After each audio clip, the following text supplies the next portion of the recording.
What's up, everybody? I am Daryl with Violet's Hub, and today I'm going over the best ways to save screenshots to your computer.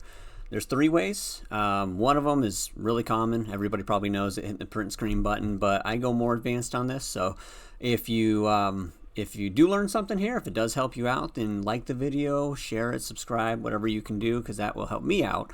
And if you subscribe, you're going to be able to get more content that I come out with. So let's get into it.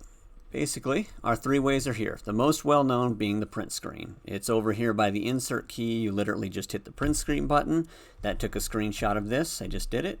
And now you go down to Paint. You can see I've already done this.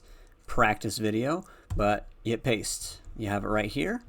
And then you can go to selecting what you want out of it and hit crop. Then you got what you wanted to get there. The next way is using the Snipping Tool. This tool is pretty cool. Comes with Windows.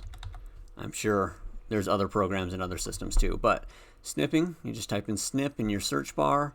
You hit new, select whatever you want, and hit save.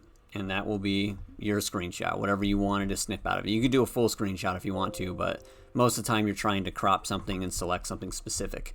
The last way, the most convenient way I found actually, is if you just hold down Control-Shift-S, and that's going to bring up this screen, which you can actually select areas that you want specifically, or grab and drag. Hit download, and now that's on my computer already. It's that fast. So it is a lot more convenient. There it is.